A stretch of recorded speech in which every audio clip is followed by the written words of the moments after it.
Dopamine Detox Part 2. The Problem. Previously, we have seen how dopamine plays an important role from an evolutionary standpoint. In this section, we will see why this neurotransmitter has been hijacked and what you can do to guard yourself against the dopamine traps we face in today's society. The neurotransmitter of more. You can think of dopamine as the molecule of more. This is because the more our environment or actions trigger the release of dopamine, the more we will want our next shot of dopamine. In fact, this self reinforcing mechanism is also how many addictions work.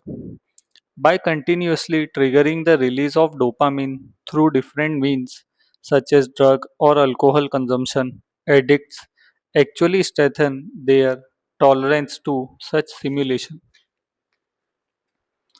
As a result, they need stronger and stronger stimulus to experience the same sensation of pleasure. However, addictions are not just limited to drug or alcohol consumption. In truth, many activities can become somewhat addiction. For example, gambling, sex, shopping, thoughts, rumination, video games, exercise to extreme work.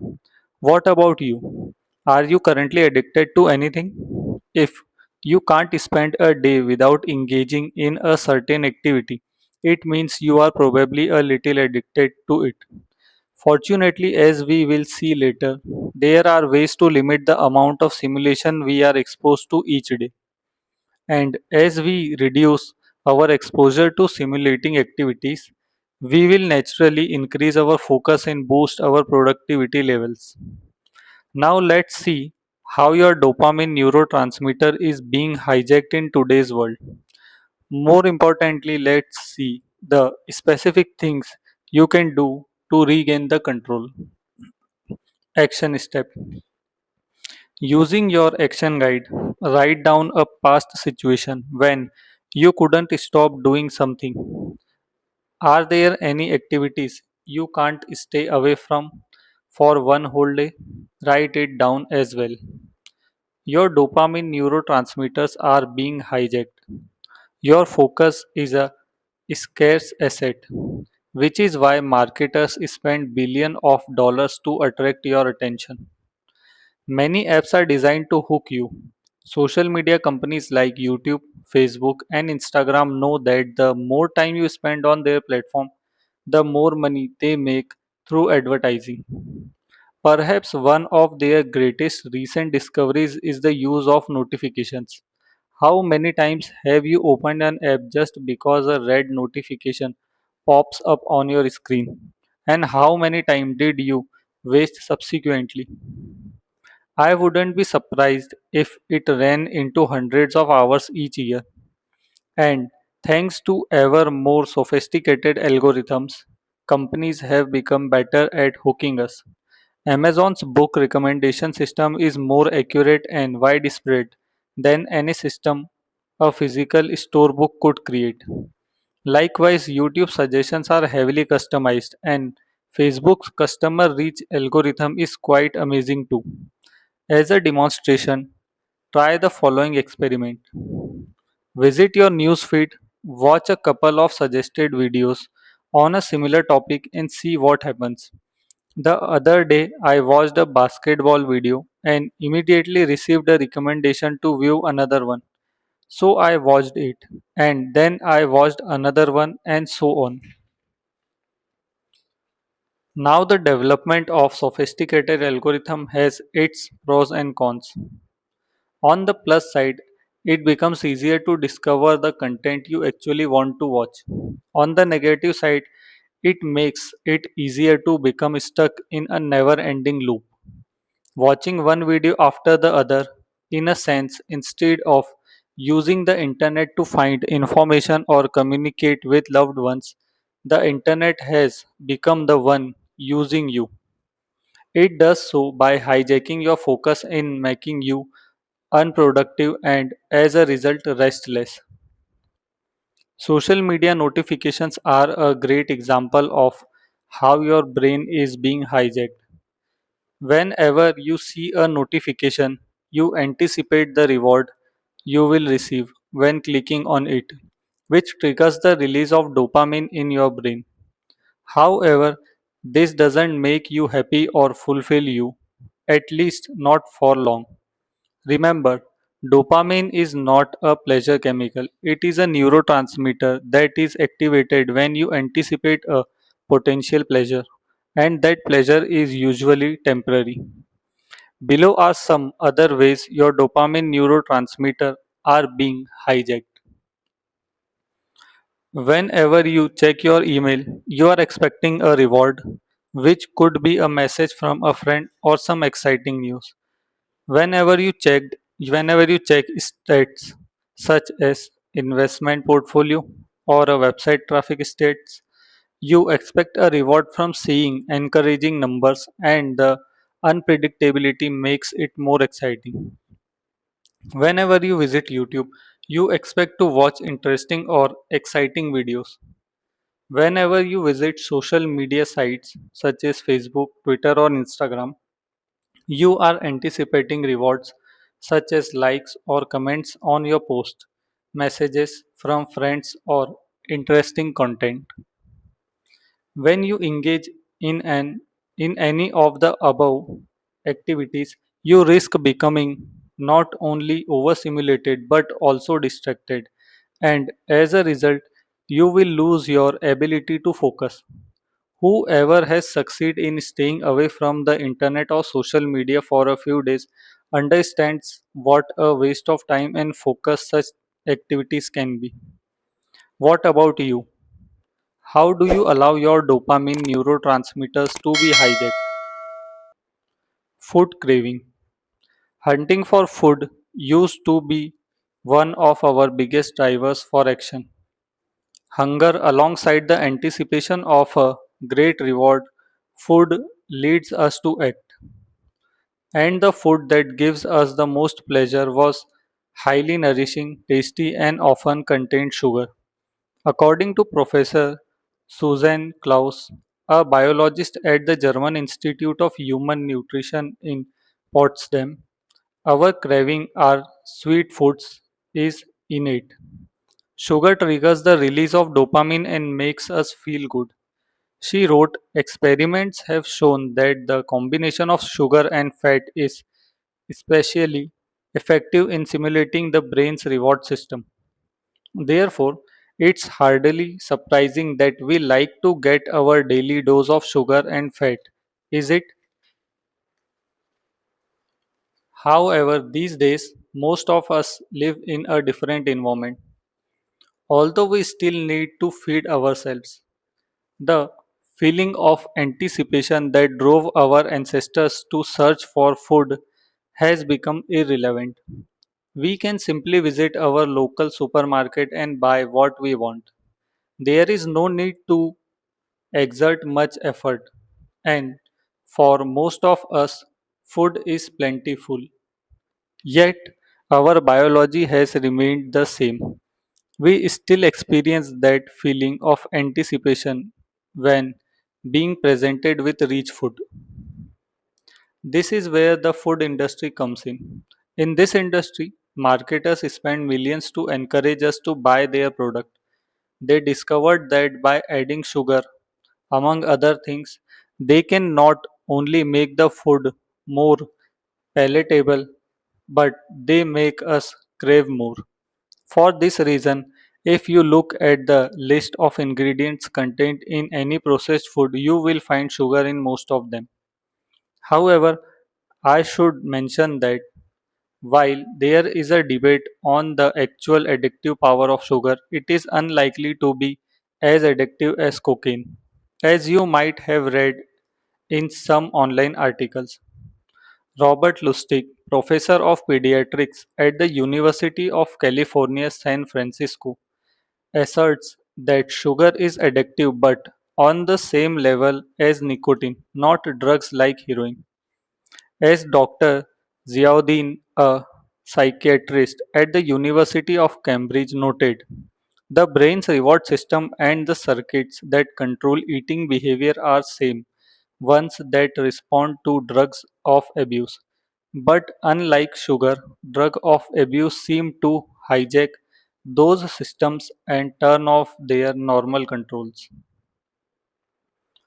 Furthermore, Tom Sanders, Emeritus Professor of Nutrition and Dietetics at King's College London, wrote, "It is absurd to suggest that sugar is addictive like hard drugs." He also said, while it is true that a liking of sweet things can be habit forming, it is not addictive like opiates or cocaine. Individuals do not get withdrawal symptoms when they cut sugar intake. To conclude, humans seem to have a natural craving for sugar and fat. While we may not be addictive to them, pers, it might be a good idea to reduce our intake and lower our dependence on them, especially on sugar. Dopamine and constant stimulation can impair your ability to think long term. Studies have shown that one of the best predictors of success is the ability to think long term. People who repeatedly focus on where they want to be in the future make better decisions in the present. They tend to eat healthier food, to be more productive at work, and save and invest more money than others. After extensive research into success, Dr. Edward Benfield of Harvard University concluded that long time perspective was the most important determinant of financial and personal success in life. He defined long time as the ability to think several years into the future while making decisions in the present. Unfortunately, these days, focusing on our long term goals isn't an easy feat. Many external forces lead us to become caught up in short term thinking and encourage us to fall for immediate gratification. While we often know what we should be doing, we fail to do it. For example, we know we could eat healthily but binge eat on sweets and sugary beverage more than we could. We understand we should study but we procrastinate by watching yet another series on Netflix. We can see the benefits of exercise but we would rather be sitting and chatting with friends on social media. I believe that social media and the internet as a whole have negatively impacted our ability to both thinking long term and to focus deeply on the task in front of us. It is no surprise, therefore, that Apple CEO Steve Jobs prohibited his children from using phones or tablets, even though his business was to sell millions of them to his customers. The billionaire investor and former senior executive at Facebook, Chamath Palihapitiya, argues that we must rewire our brain to focus on the long term, which starts by removing social media apps from our phones. In his words, such apps wire your brain to wire your brain for super fast feedback. By receiving constant feedback, whether through likes, comments, or immediate replies to our messages, we condition ourselves to expect fast results with everything we do. And this feeling is certainly reinforced through ads for schemes to help us get rich quick and through cognitive biases. That is, we only hear about the richest and most successful YouTubers, not about the ones who fail. As we demand more and more simulation, our focus is increasingly geared towards the short term and our vision of reality becomes distorted. This leads us to adopt inaccurate mental models such as success should come quickly and easily, or I don't need to work hard to lose weight. or make money. Ultimately, this erroneous concept distorts our vision of reality and our perception of time. We can feel jealous of people who seem to have achieved overnight success.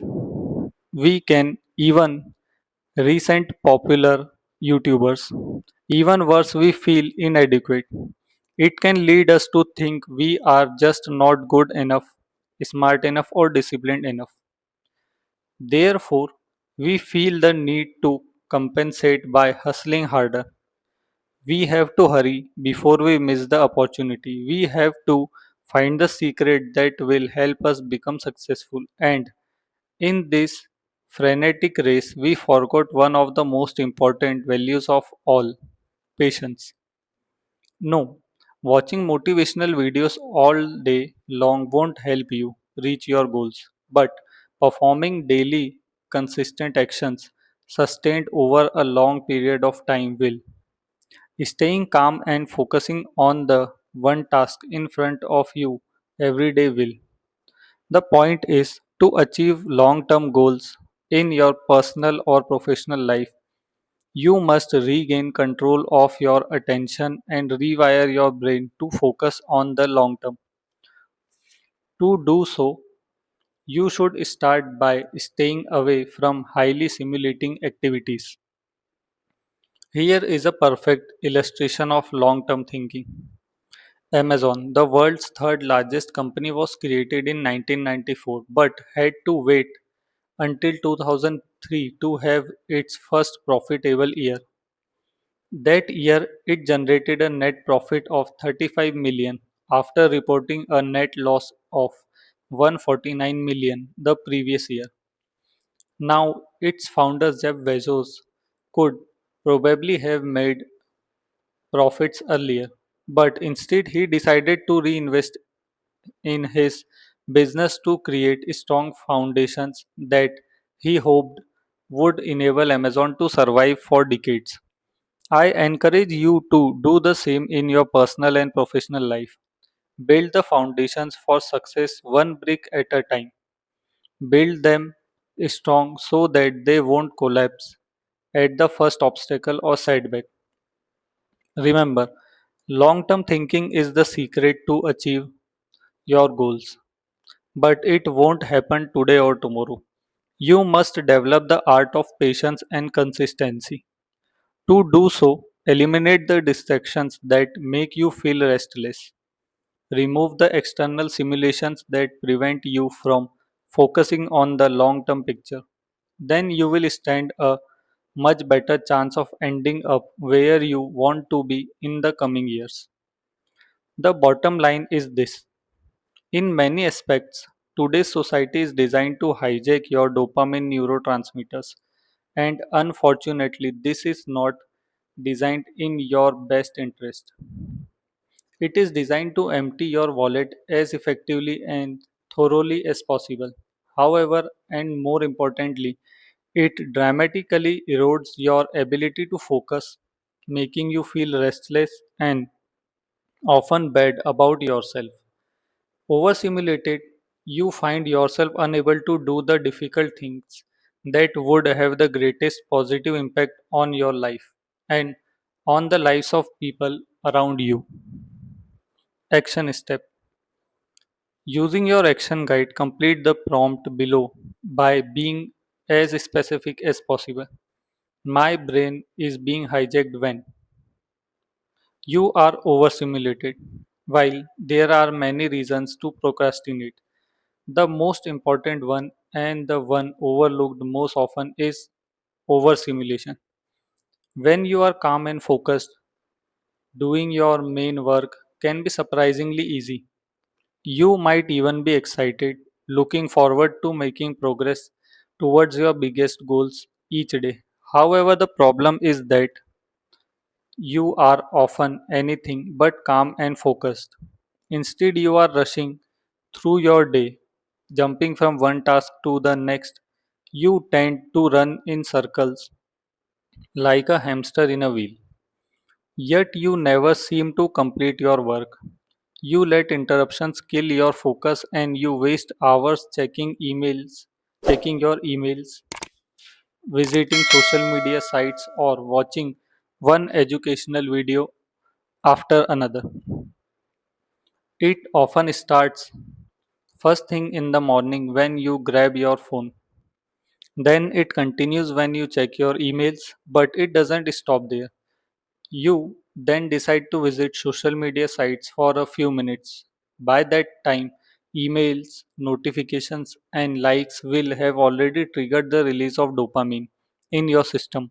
In short, you have become overstimulated. Now that you have received your dose of simulation, you can work, right? But what happens when you sit at your desk to work on an important project? Does it come easy? Or do you feel like doing everything else but working? Perhaps you tell yourself you can work on that particular task later. Perhaps you suddenly fancy another cup of coffee, or perhaps you just remembered the email you need to answer. Your work can wait, or so you think. As a result, you are back into your hamster wheel, receiving more and more simulation. This can last for hours or even days. Do you recognize yourself in the above scenario? The problem with overstimulation.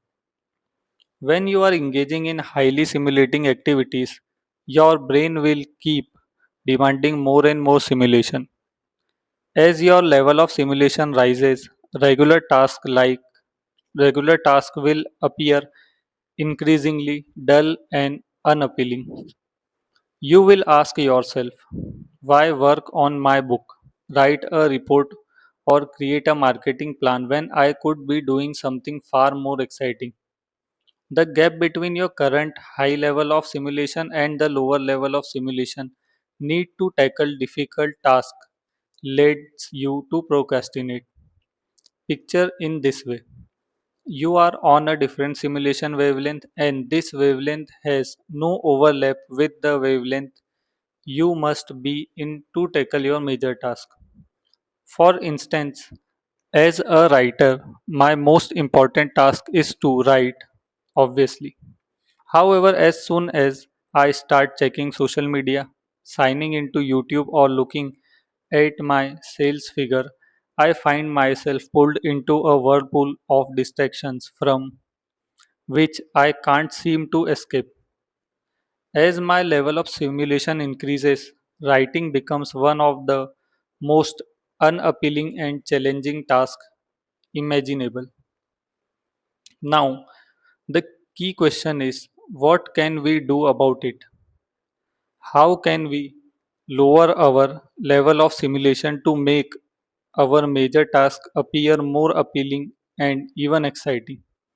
We are going to discuss this in the next session. In the next section, action step. Using your action guide, write down a specific distraction pattern you often fall into that leads you to be in a state of overstimulation. For instance, it could be checking Facebook, then watching videos in your newsfeed before checking your emails and reading the news. The simulation traps. As soon as you enter a state of overstimulation, your mind will play tricks on you to convince you there is no need to leave the trance. Instead, your mind encourages you to embrace it and seek even more simulation. After all, we have to enjoy life, right? In this section, let's go over four tricks your mind plays on you to keep you overstimulated. Trick 1. Returning to work is easy. The first trick your mind will play on you is to pretend that returning to work will be easy. It will try to convince you that you can start work whenever you choose, that you are in control of your actions. But this couldn't be further from the truth. In most cases, you won't be able to get back to work for hours.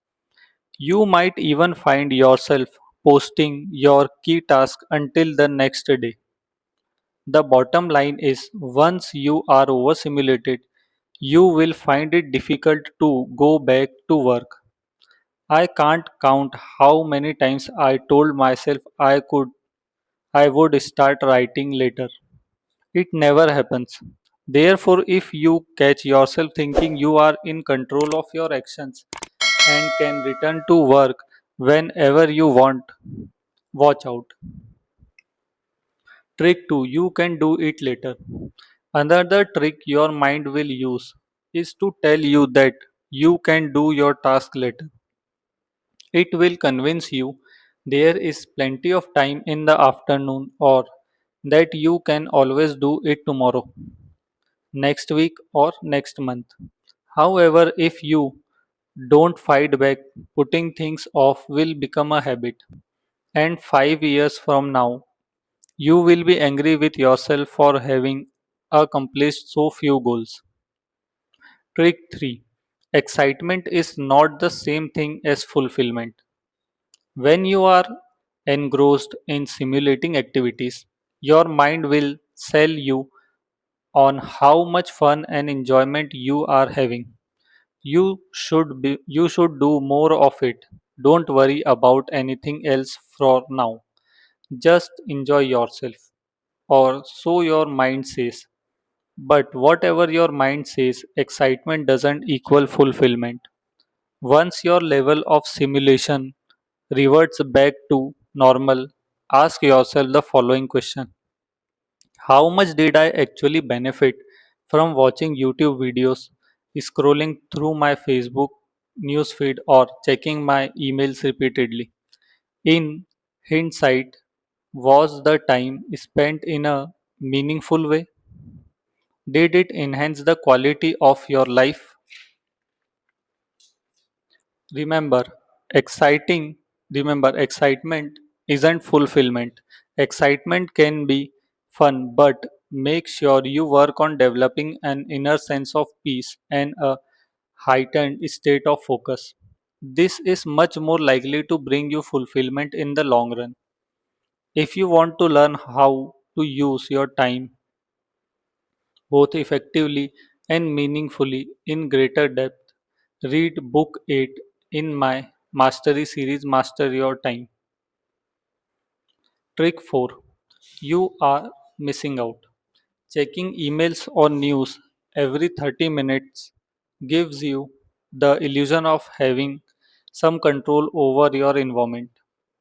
You don't want to miss an urgent email or the latest breaking news, right? But you, but do you always need to reply to the emails right away? Do you really have to check the latest news regularly? This way of thinking results from the fear of missing out, and this fear reflects a scarcity mindset, which is based on the idea that there might be a limited number of opportunities available to you. As such, you could seize each opportunity while you still can. Shouldn't you? But opportunities are everywhere. There will always be more in the future. Thus, if you miss a piece of news where unable to join a particular event or fail to watch your favorite YouTuber's last live video, it's okay.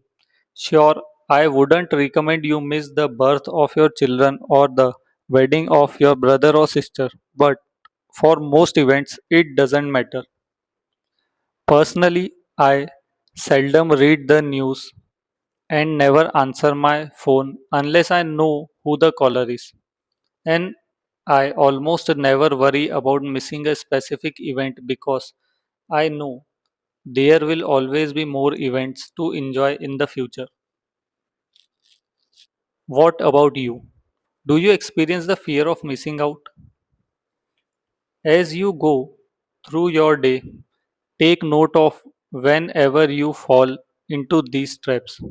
Awareness will help you Start to work on lowering your level of simulation and becoming more focused on your goals. Action step.